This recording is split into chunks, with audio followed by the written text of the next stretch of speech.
जय हिंद, वंदे मातरम। स्वागत है आप सभी का फ्री एग्जाम यूट्यूब चैनल पर। दोस्तों, अगर आप यूपीट्रिपलसी फार्मासिस्ट का एग्जाम देने वाले हैं तो ये आज आपके लिए शानदार प्रैक्टिस सेट होने वाला है, जिसमें हमने 50 ऐसे प्रश्नों को शामिल किया है जो बार बार परीक्षा में पूछे जाते हैं। तो आपको सेशन में अंत तक बने रहना है और अंत में कमेंट करके बताना है कि 50 प्रश्न में आपका स्कोर क्या रहा, कितने प्रश्न आप सही कर पाए। तो चलिए आज के सेशन को प्रारंभ करते हैं। उससे पहले अगर आप चैनल पर नए हैं तो चैनल को सब्सक्राइब करके बेल आइकन को जरूर प्रेस कर लें। पहला शानदार प्रश्न आपके स्क्रीन पर है। पूछा गया है कि फार्मेसी का जनक किसे कहा जाता है। फार्मेसी का जनक किसे कहा जाता है? हिपोक्रेटस, गैलन, पाश्चर या फिर अरस्तु? तो जल्दी से कमेंट कीजिए और सही उत्तर बताइए कि फार्मेसी का जनक किसे कहा जाता है। तो फार्मेसी का जनक कहा जाता है गैलन को। किसको? तो गैलन राइट आंसर हो जाएगा, याद रखेंगे, गलती नहीं करेंगे। दूसरा प्रश्न है, ड्रग्स एंड कॉस्मेटिक्स एक्ट कब लागू हुआ? 1940, 1948, 1950 या फिर 1935 में? तो राइट आंसर हो जाएगा 1940 में। कब? तो 1940। आप पूछेंगे कि सर इसकी पीडीएफ कहां मिलेगी? तो पीडीएफ मिलेगी टेलीग्राम चैनल पर, लिंक डिस्क्रिप्शन बॉक्स में है, या फिर आप टेलीग्राम पर जाएंगे और सर्च करेंगे फ्री एग्जाम जोन, आपको चैनल मिल जाएगा। वहां पर सारी पीडीएफ मिल जाएगी और आपके एग्जाम से पहले वहां हम शार्ट नोट्स प्रोवाइड करवाएंगे। तो चैनल को जरूर सब्सक्राइब करके रखना है। डब्ल्यूएचओ का मुख्यालय कहाँ स्थित है? डब्ल्यूएचओ का मुख्यालय आपसे पूछा गया है, पेरिस, लंदन, जिनेवा या फिर न्यूयॉर्क? तो डब्ल्यूएचओ का मुख्यालय जिनेवा में स्थित है। कहां पर? तो राइट आंसर हो जाएगा जिनेवा में। डब्ल्यूएचओ का मुख्यालय कहां पर स्थित है? तो याद रखेंगे जिनेवा राइट आंसर होगा। पेंसिलिन की खोज किसने की? न्यूटन, डार्विन, आइंस्टीन या फिर फ्लेमिंग?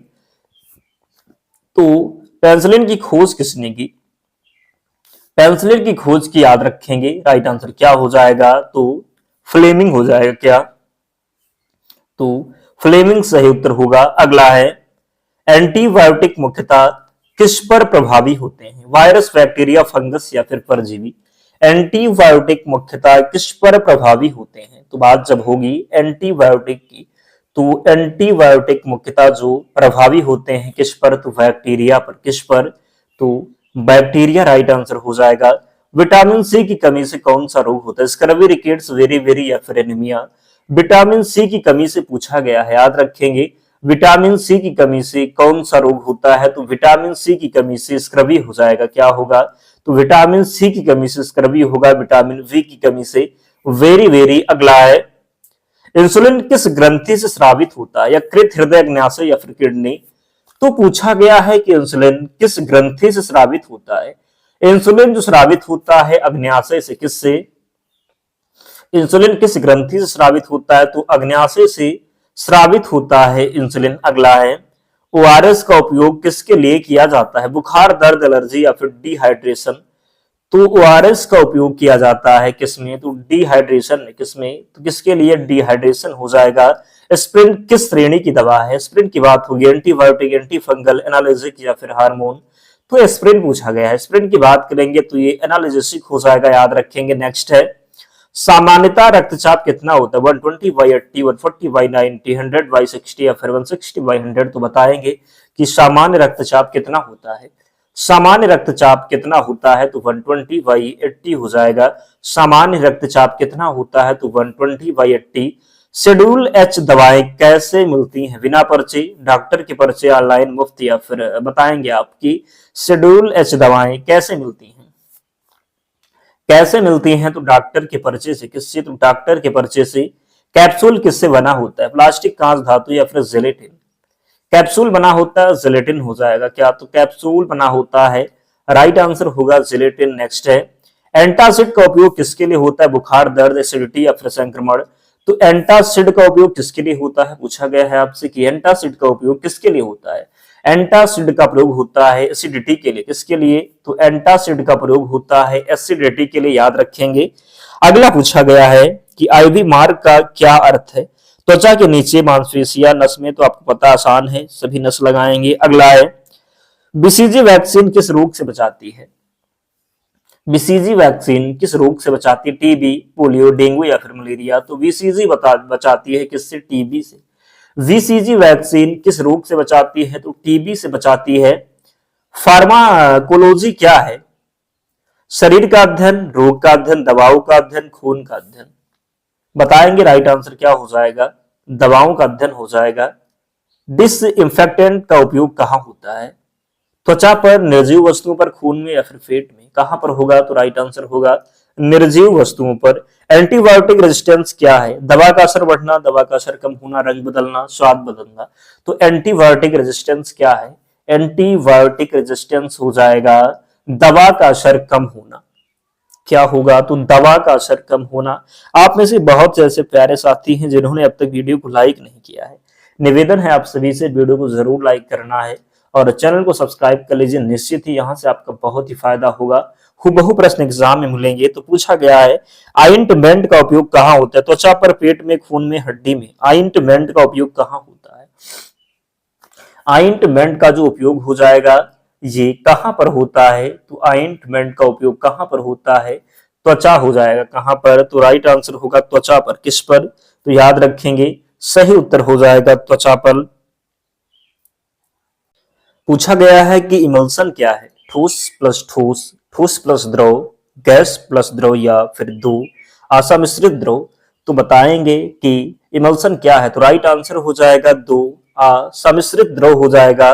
याद रखेंगे, गलती नहीं करेंगे। अगला है दवा के अवशोषण की मुख्य साइट कौन सी है, पेट, छोटी आंत, बड़ी आंत या फिर यकृत। तो दवा के अवशोषण की मुख्य साइट कौन सी है, राइट आंसर हो जाएगा छोटी आंत। क्या होगा, तो दवा के अवशोषण की मुख्य साइट कौन सी है, छोटी आंत, राइट आंसर हो जाएगा। नेक्स्ट है फर्स्ट पास मेटाबॉलिज्म। क्या पूछा गया, तो फर्स्ट पास मेटाबॉलिज्म किडनी, फेफड़े, यकृत या फिर हृदय। पूछा गया है कि फर्स्ट पास मेटाबॉलिज्म कहाँ होता है, तो याद रखेंगे राइट आंसर हो जाएगा यकृत में। कहां पर, तो सही उत्तर होगा यकृत में। नेक्स्ट है बायो अवेलेबिलिटी क्या दर्शाती है, बायो अवेलेबिलिटी क्या दर्शाती है। पूछा गया है कि बायो अवेलेबिलिटी क्या दर्शाती है, दवा की कीमत, दवा का अवशोषण प्रतिशत, दवा का रंग या फिर दवा का स्वाद। तो राइट आंसर इसका हो जाएगा दवा का अवशोषण प्रतिशत हो जाएगा। क्या, तो दवा का अवशोषण प्रतिशत राइट आंसर होगा। हाफ लाइफ का क्या अर्थ है, दवा का पूरा समाप्त होना, दवा का आधा नष्ट होना, दवा का असर बढ़ना, दवा का रंग बदलना।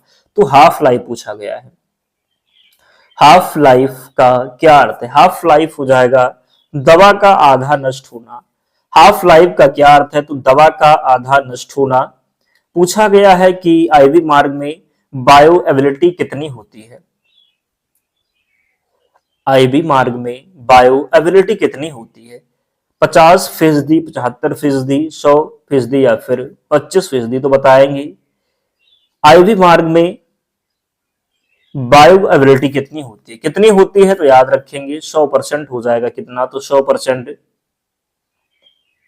नियंत्रित दवा रिलीज का उद्देश्य क्या है, नियंत्रित दवा रिलीज का उद्देश्य हो जाएगा धीरे धीरे असर। क्या, तो धीरे धीरे असर। अगला है प्लाज्मा प्रोटीन बाइंडिंग किससे संबंधित है, प्लाज्मा प्रोटीन बाइंडिंग किससे संबंधित है, सही उत्तर इसका हो जाएगा वितरण से। किससे, तो राइट आंसर होगा वितरण से। नेक्स्ट है फार्माकोकाइनेटिक्स में कौन शामिल नहीं है, फार्माकोकाइनेटिक्स में कौन शामिल नहीं, अवशोषण, वितरण, प्रभाव या फिर उत्सर्जन। तो राइट आंसर इसका हो जाएगा प्रभाव सम्मिलित नहीं है। क्या, तो फार्माकोकाइनेटिक्स में कौन सम्मिलित नहीं है, तो प्रभाव हो जाएगा। फार्माकोडायनेमिक्स बात करेंगे, फार्माकोडायनामिक्स किससे संबंधित है, दवा का प्रभाव, अवशोषण, उत्सर्जन या फिर वितरण। तो राइट आंसर इसका लगाएंगे क्या, तो लगाएंगे दवा का प्रभाव। क्या, तो दवा का प्रभाव राइट आंसर होगा। थेराप्यूटिक इंडेक्स क्या दर्शाता है, क्या, तो थेराप्यूटिक इंडेक्स क्या दर्शाता है, दवा की कीमत, दवा की सुरक्षा, दवा का रंग या फिर दवा का स्वाद। तो राइट आंसर इसका हो जाएगा दवा की सुरक्षा। क्या, तो दवा की सुरक्षा सही उत्तर होगा। एंटागोनिस्ट क्या करता है, प्रभाव बढ़ाता है, प्रभाव रोकता है, रंग बदलता है, स्वाद बढ़ाता है। तो एंटागोनिस्ट पूछा गया है। एंटागोनिस्ट की बात करेंगे तो प्रभाव रोकता है, क्या करता है, तो प्रभाव रोकता है, क्या करता है, तो प्रभाव रोकता है। एगोनिस्ट क्या करता है, एगोनिस्ट क्या करता है, प्रभाव उत्पन्न करता है, प्रभाव रोकता है, दवा हटाता है, रंग बदलता है। एगोनिस्ट पूछा गया है। क्या पूछा गया है, तो एगोनिस्ट, एगोनिस्ट जो है ये प्रभाव उत्पन्न करता है। क्या करता है, तो एगोनिस्ट प्रभाव उत्पन्न करता है। प्लेसीबो क्या है, सक्रिय दवा, निष्क्रिय पदार्थ, एंटीबायोटिक या फिर हार्मोन। तो प्लेसीबो क्या है, प्लेसीबो की बात करेंगे तो ये निष्क्रिय पदार्थ है। प्लेसिबो क्या है? तो निष्क्रिय पदार्थ हो जाएगा। प्रतिकूल दवा प्रतिक्रिया क्या है? लाभकारी प्रभाव, हानिकारक प्रभाव, स्वाद परिवर्तन, रंग परिवर्तन। प्रतिकूल दवा प्रतिक्रिया क्या है? प्रतिकूल दवा प्रतिक्रिया की बात करेंगे तो ये हानिकारक प्रभाव है। क्या है? तो प्रतिकूल दवा प्रतिक्रिया क्या है? तो हानिकारक प्रभाव हो जाएगा। टॉलरेंस क्या है? कम खुराक में असर, अधिक खुराक की आवश्यकता, दवा बंद करना, दवा बदलना। तो टॉलरेंस पूछा गया है। क्या टॉलरेंस क्या है? तो टॉलरेंस की बात करेंगे तो अधिक खुराक की आवश्यकता। क्या हो जाएगा? तो अधिक खुराक की आवश्यकता। एडिक्शन क्या है? दवा से दूरी, दवा पर निर्भरता, दवा का स्वाद, दवा का रंग। एडिक्शन पूछा गया है। एडिक्शन क्या है? तो एडिक्शन की बात करेंगे तो दवा पर निर्भरता हो जाएगा। एडिक्शन क्या है? तो दवा पर निर्भरता याद रखेंगे। एंटेरिक पूछा गया, एंटेरिक कोटिंग का उद्देश्य क्या है? पेट में घुलना, आंत में घुलना, रंग बदलना, स्वाद बढ़ना। एंटेरिक कोटिंग का उद्देश्य क्या है? एंटेरिक कोटिंग का उद्देश्य क्या है? सही उत्तर हो जाएगा आंत में घुलना। एंटेरिक क्या? तो एंटेरिक कोटिंग का उद्देश्य हो जाएगा आंत में घुलना। सबलिंगुअल मार्ग कहां दिया जाता है? जीभ के नीचे, नस में, त्वचा पर या फिर मांसपेशी में। तो सबलिंगुअल मार्ग कहां दिया जाता है? कहां दिया जाता है? तो याद रखेंगे जीभ के नीचे। कहां पर? तो जीभ के नीचे। अगला है इंट्राडर्मल इंजेक्शन कहां दिया जाता है? त्वचा में, मांसपेशी में, नस में, हड्डी में। इंट्राडर्मल इंजेक्शन पूछा गया है।